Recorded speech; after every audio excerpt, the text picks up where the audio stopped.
50-some live snaps, which we will continue. It's still a process. We will continue to do a whole bunch of individual drills, and the practice format won't change a lot, but we're kind of at the stage where we need to put the ball down and start playing more ball, just like what you all saw. One of the situations was coming off the goal line that y'all saw, but we'll continue to put them in a bunch of situations that's, just put it down and play live ball. So we'll learn a lot about our team here this week. But, from a standpoint, just still like the energy, still like their efforts, still like their attitude out there. They can't get caught up in the grind of camp. They got to come in here every day and they got to watch a whole bunch of film and learn a bunch. We got such a long ways to go before we're ready to play that first game, but I continue to like what I see out of them from an attitude standpoint. Now we just gotta play a bunch of ball, and that'll get us closer to getting ready for the first game. So just take some questions.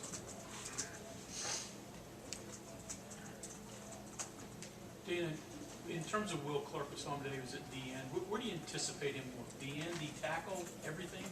Well, and what we're doing, the 3-4 is you got two ends and one nose, which we can kick that down to a 4-man front and have a couple of tackles in there. But he can do a lot of that stuff. He can do most of it. He's one of the best pass rushers we got.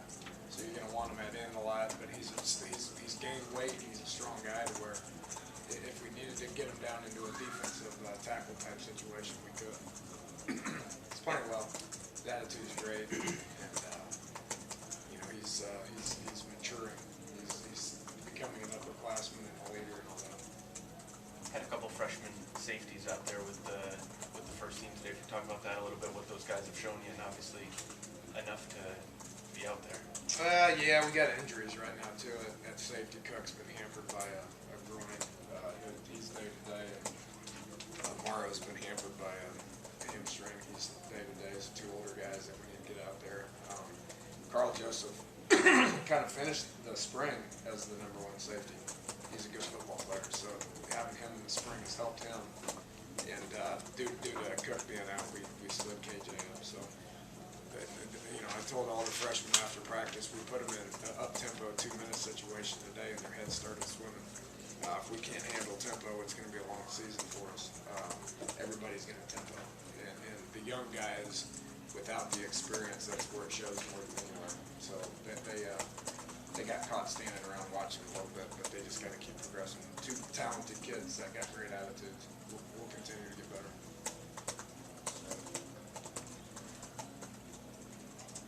You seem to have some young corners that are getting a lot of reps too, some true freshmen.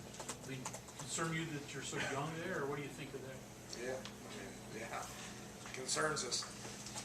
Avery's, he's been out for a week, but we got two experienced guys, Pat and Robert. But you're gonna, in nickel packages and all that stuff, you're gonna need younger guys. So Chestnut's a freshman still. Rumpf is playing well. Nana Kern was playing well. Those two guys are true freshmen. Yeah, it concerns the youth. We have, and I've said this from day one, we have a strange combination of a bunch of guys that have played a lot, both offensively and defensively, a bunch of guys that have played a lot, and then a bunch of freshmen that need to play as well. So those young guys, just like I told them after practice, that we're not going to consider them to be young. They got to be ready to get out there and play just like the older kids do. You mentioned that tempo. How much does going against your offense help that defense? And do you feel like that can help bring them along quicker because they're experiencing that on a daily basis? Good. Well, our ones look good today. Our first team offense looked good today. You saw the one drive that we marched down and scored. In a couple more drives later in the day, we moved the ball well. We got lots of experience there, obviously, and they're comfortable and they're playing well. Our second team offense looks like terrible. They look awful. And that's what we're dealing with on offense is you put the second team in there, you got a bunch of true freshmen. And they don't need to act like true freshmen, they need to get better. Defensively, it's the same thing. We're not having to put a whole bunch of true freshmen in on the offensive side. We're having to put a bunch of true freshmen in on the defensive side, and they need to keep getting better, just like our second team offense needs to get better. Dan, you had a tight end in at one spot. I think you had the two big guys in. I don't think you could do that very often last year. How much does that add? It's not just formations; it's different. Yeah, we've Same always place, different wanted stuff. to do that. Yeah. If you look back at what we've done in our offense over the years, is when you have those bodies, you use those bodies, and having Donovan Miles is getting better and better. He's a bigger body. Ryan Clark's doing some good things. Obviously, Sean's a bigger back that you can put in there and cause some problems. Cody Clay's doing a good job kind of taking over for what we did with Tyler Urban last year. Tyler was a better receiver, but we could also motion him around and put him in the backfield to get us into some bigger sets. So, yeah, we're gonna do a lot of that, and it's gonna resemble a whole lot of power football out there. If I run with that one, go ahead. I knew I'd get a chuckle out of somebody. How would you evaluate where Gino is now versus last year when you first got here in the offense? Yeah, I don't want to put too much pressure on him. I mean, he puts enough pressure on himself, but he's improved everything. His footwork's better, his arm strength's better, his quickness is better, his release is better, his accuracy's better. He's really improved his game, and it shows out there. He's much more comfortable, obviously, being in the second year of the offense, to where he's a little bit more comfortable from a mental standpoint. So, from a physical standpoint, he's improved himself. You know, so you couple that with the mental aspect of things, just being comfortable with what we're asking him to do. He's a better player. The two freshman offensive linemen that you mentioned last week, are they still playing as well a week later? No, they're starting to swim a little bit. It's catching up to them. Hopefully, we don't have to play those guys. You know, you want to be able to redshirt O-line. Those guys are physically, you know, probably up to speed, but mentally it's gonna take some time. We'll keep repping them. I mean, we won't talk about a redshirt situation here for the next 2 weeks. The O-line spot, the toughest for true freshmen to come in. No doubt. Yeah, it's not even close. I mean, we'll play true freshmen on the D-line. Obviously, the secondary don't have any backers. We'll play some receivers. You know, we've always played running backs as a true freshman, but O-line is the one that is hard. You know, we've probably only had one guy do it in the last 12 years. You need to. If you don't, give one a red shirt. I know you had mentioned some concern about some guys academically. Any update there? I think we're in the clear. Are we? It's a miracle.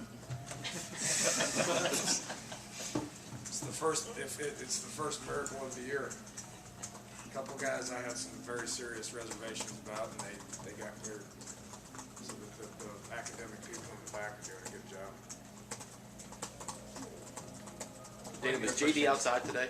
Huh? JD was outside today, right? He's been inside in camp. He's played outside He's before. been on the scout team because he's one of those guys that we just mentioned. Okay.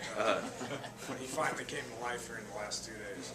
Yeah, he Look can. good. Yeah, he can move around too. When you have like a numbers crunch right now, where you're still trying to find inside or outside guys, he's extra valuable. Yeah, yeah. I mean, we need him. He's played a lot of ball here.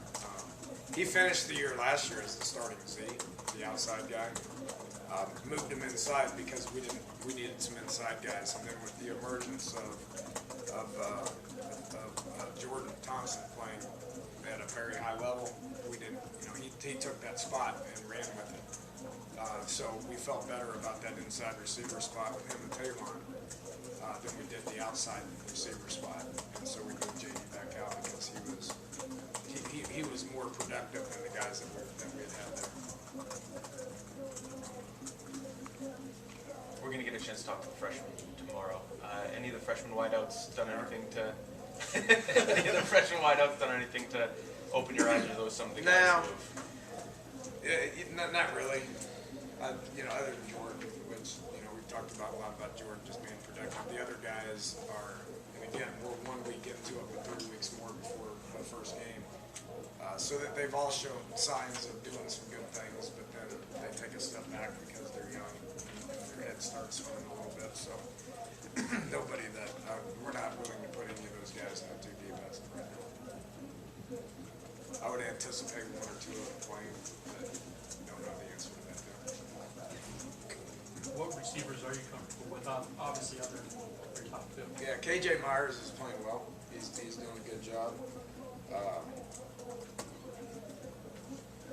Dante Campbell is, doing some decent things. He's a physical kid. Both those guys, a year ago were just like the freshmen that we got out there right now.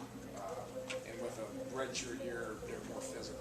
It's because they ate a lot, they lifted a lot, and those guys physically are ready to play. We gotta keep evaluating the other guys and see what else we're gonna be able to put in there.